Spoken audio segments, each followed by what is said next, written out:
What do Homer Simpson and Bundy teach us about money? And where are my $32 gone?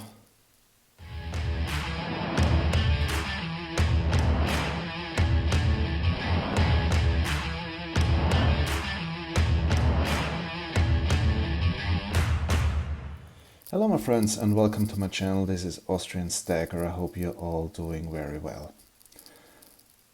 Thanks for tuning in. What I want to share today is actually something I've learned while watching The Simpsons and Married with Kids. And the result of my research on some homepages, especially on the homepage of the Bureau of Labor. So let's start in the very beginning. I sat on my couch in the living room and I was watching Simpsons when I realized I thought a bit about the characters and what describes Homer Simpson best. I think it's complaining. So especially about money. Homer Simpson loves to complain about money. And then I thought a bit about it. And did you realize that the Simpsons actually represent a working class US family? But not really. I mean, did you realize that Marge never worked? That Homer is the only one who's contributing to the family income, and they live in a house, they live in a nice house. Every kid has their own room. They have a car. No, they even have 2 cars. They can feed 3 kids. Yeah. Is this an average working class family in the United States? Obviously at a certain point it was. Then I thought about it. I said, if this is an average family, one guy, Homer is something like a safety officer in an atomic power plant. So I would call that middle class job. So it's not a high management income. He's not a poor factory worker doing shifts, night shifts and so on. So average. And then I thought about it. Okay, if this was the average American family back then, they must have had a great purchasing power, great buying power. Then I thought about other TV shows, and one of my favorite TV shows when I was a kid was Married with Kids. Bundy. This is even more interesting. Yeah? This guy has a huge house. He's able to pay for a huge house. And also the same character, always complaining about money. They're only one contributing to the family income. And he has a daughter, a son, and a wife who are spending his money, throwing it out of the window with both hands, and complaining all the time. But still, he drives a car. He's able to pay off his house. And all of this with selling shoes. So a guy selling shoes in a shop can afford a huge house, obviously in a nice neighborhood. He drives a car and he's able to feed his whole family, even though nobody else contributes to the family income. So how can this be?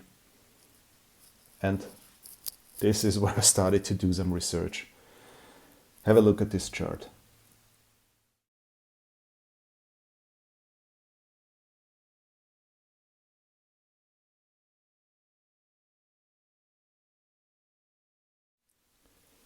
I think it's very clear what this chart showed, that the increase of the incomes of the wages did not catch up with the inflation.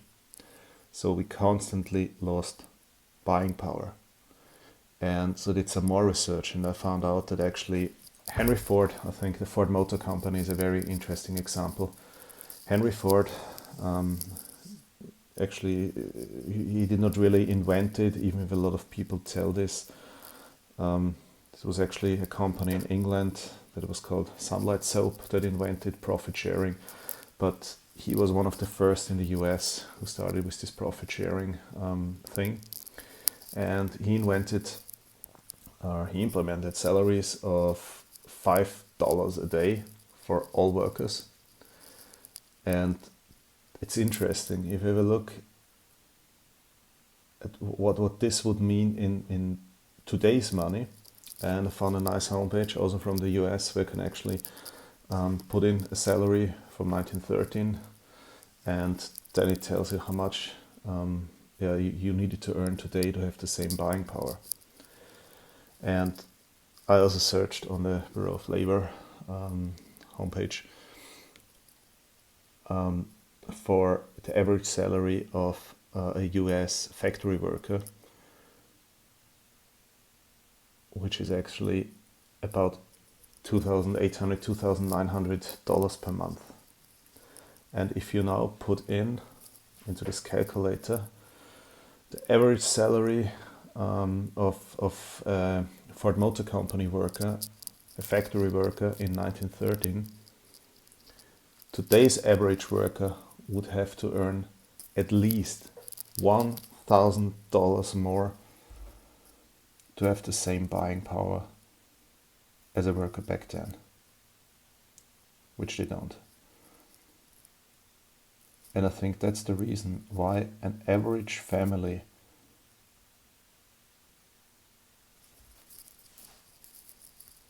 in the past could afford a house and 2 cars and vacation and sending the kids to school. And today we're struggling so much with even paying our rent.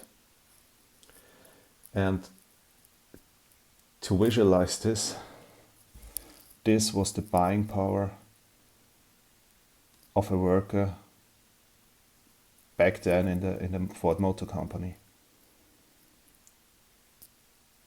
These are $33.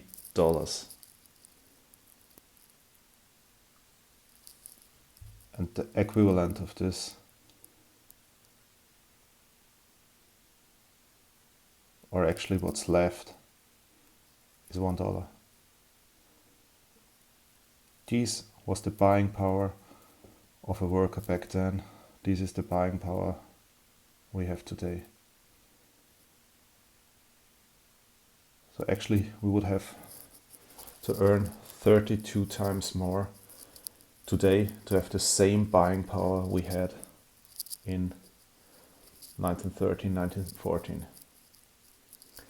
And I think this explains it very well why we're struggling so much today, and why Homer Simpson was able, with his average income, was able to keep his wife at home. So his wife was able to stay with the kids. He was the only one contributing to the family income, but still they had a house, they had 2 cars, and so did Bundy, the guy selling shoes. His wife was able to stay home, and his 2 kids were able to spend his hard-earned money, and they could afford living in a big house.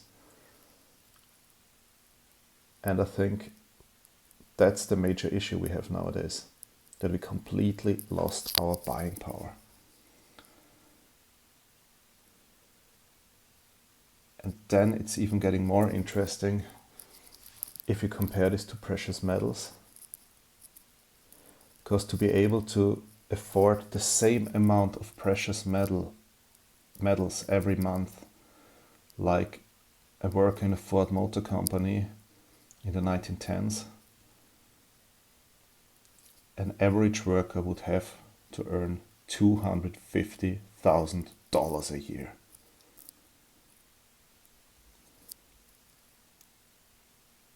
$250K. I mean, how many people in our community make $250K a year? I think not too many. So that's another contributing factor. And I think that underlines why everybody buying just 1 ounce of silver is doing the right thing. Because wait for another 10 or 20 years, and the buying power of this ounce of silver will be very high.